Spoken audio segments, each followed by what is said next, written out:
आज भी बालकनी की हवा भारी लग रही थी, ठीक वैसे ही जैसे उसके दिल में चुप्पी छा गई थी।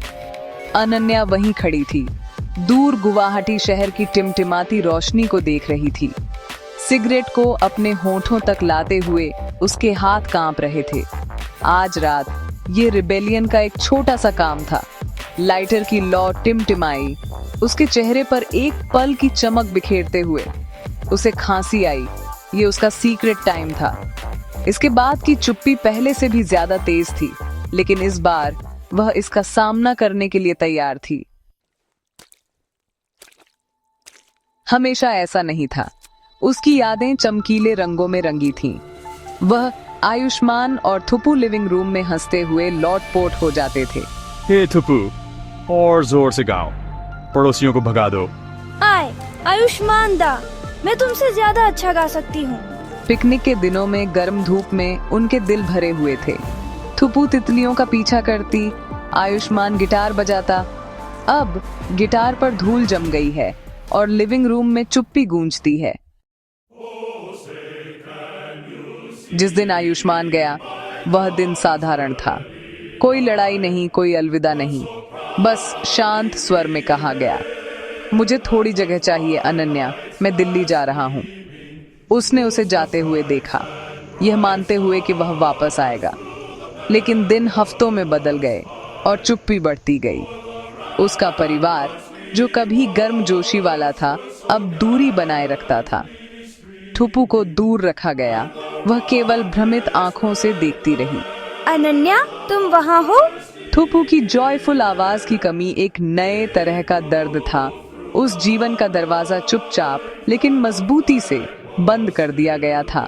वह हर जगह रिजेक्शन का बोझ उठाती थी, एक अजीब उदासी, क्योंकि रिश्ते का कोई ऑफिशियल अंत नहीं था। चुप्पी डाउट और क्या होता अगर से भरी थी। धीरे धीरे उसके कॉन्फिडेंस को कम करती जा रही थी। उसकी गैर मौजूदगी केवल एक खाली जगह नहीं थी, यह एक गहरा गड्ढा था जो उसकी बची हुई स्पिरिट को निगलने की धमकी दे रहा था। ऑफिस उसका एस्केप होना चाहिए था। अनन्या, एफिशिएंट एग्जीक्यूटिव, न कि हार्ट ब्रोकन लवर। उसने अपने काम में खुद को डुबो दिया, यह उम्मीद करते हुए कि थकने से उसका दर्द दूर हो जाएगा। कुछ समय के लिए यह काम किया, लेकिन दरारें दिखने लगी। एक कोवर्कर की एंगेजमेंट, एक रोमांटिक गाना, और अचानक वह यादों में खो गई। उसके काम का नुकसान हुआ। उसने डेडलाइंस मिस की, प्रेजेंटेशंस में गलतियां की। उसके बॉस ने ध्यान दिया, लेकिन वह उसे असली वजह नहीं बता सकी। काम में असफल होने की शर्म ने उसकी उदासी को और भी बदतर बना दिया। ज्यादातर कोवर्कर्स ने कुछ भी नोटिस नहीं किया, सिवाय एक के। हे अनन्या, मैं तुम्हारे लिए कुछ चाय लाया हूँ, तुम्हें ब्रेक की जरूरत लग रही थी? अनिरुद्ध का शांत सपोर्ट एक छोटा सा कंफर्ट था, मदद का एक शांत प्रस्ताव जिसे उसने धीरे धीरे स्वीकार करना सीखा। आखिरी झटका चुपचाप आया। अनन्या अपनी फीड स्क्रॉल कर रही थी जब उसने दिल्ली में एक पार्टी की तस्वीर देखी। मैं वहां था, मुस्कुरा रहा था, मेरा हाथ एक और महिला के कंधे पर था। वे खुश, शांत, नॉर्मल लग रहे थे। नॉर्मल होना ही सबसे ज्यादा दर्दनाक था। उसने उसकी आंखों में उदासी का एक भी संकेत खोजने की कोशिश की, लेकिन कुछ नहीं मिला। उस पल में सारी उम्मीदें टूट गईं। अनसर्टेनिटी खत्म हो गई थी। यह एक फुल स्टॉप था। मुझे बस बात में समझ नहीं आई। मैं समझ गया, और जवाब वह नहीं थी। चुप्पी का मतलब अब साफ था। ये ब्रेक नहीं था, ये अंत था।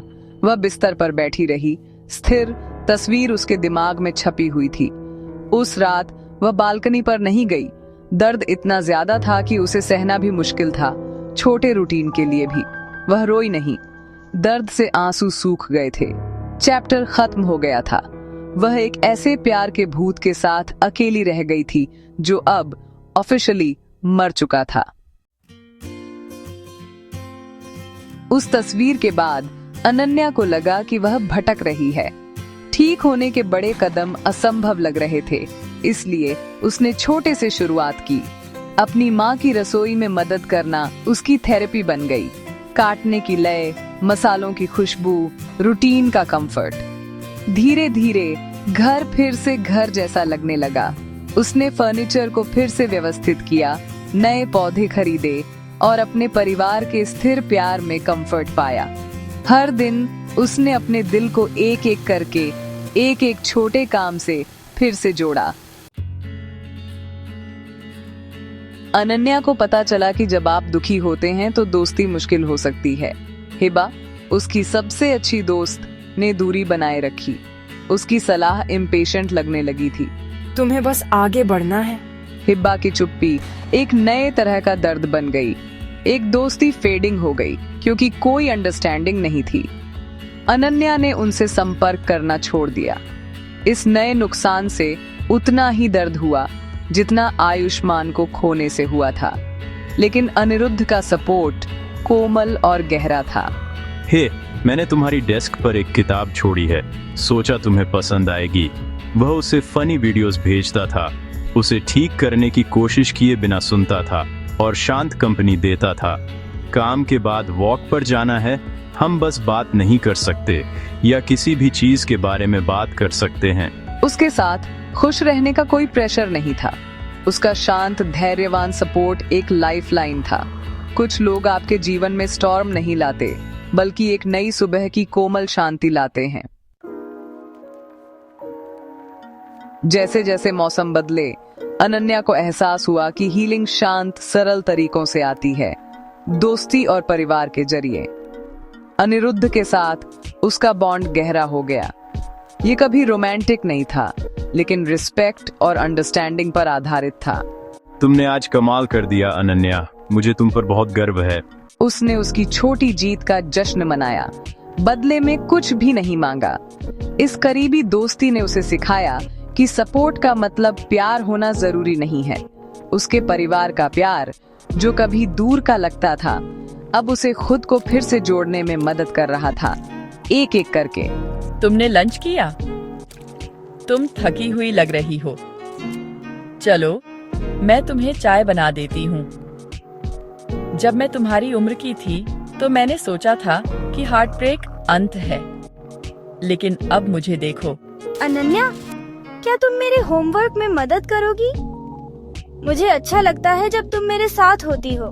दोस्ती और परिवार वे स्थिर फ्लेम थे जिन्होंने उसे गर्म रखा, उसे फिर से खुद को खोजने में मदद की। आज रात अनन्या फिर से बालकनी पर खड़ी थी। शहर की रोशनी अब उसे चिढ़ा नहीं रही थी, वे बस रोशनी थी, उसके घर का हिस्सा। उसने चाय का कप पकड़ा हुआ था, सिगरेट नहीं। क्रेविंग चली गई थी, उसकी जगह शांति ने ले ली थी। चुप्पी अब एक दोस्त थी, दुश्मन नहीं। उसने आयुष्मान के बारे में थोड़ी उदासी के साथ सोचा, एक बंद चैप्टर। फॉरगिवनेस उसके खुद के लिए थी, उस भारी पत्थर को छोड़ना जो वह ढो रही थी। उसका फोन बजा, वह मुस्कुराई, एक लवे दोस्त के साथ समय बिताने के लिए एक्साइटेड थी। उसका भविष्य एक खाली पेज था और पहली बार वह डरी नहीं थी। एक ठंडी हवा बारिश की खुशबू लेकर आई। अनन्या ने अपनी आंखें बंद कर लीं, बारिश की बूंदों को अपने ऊपर गिरने दिया। एक नई सुबह आ गई थी, आसमान में नहीं बल्कि उसके अंदर। S2 Media Group, Assamese movie poster on city wall. People looking at film promotion in urban Assamese stock, distribute equally. नई असमी मूवी आ गई है। क्या तुम इस वीकेंड मूवी और मोमोज के लिए जाना चाहोगी?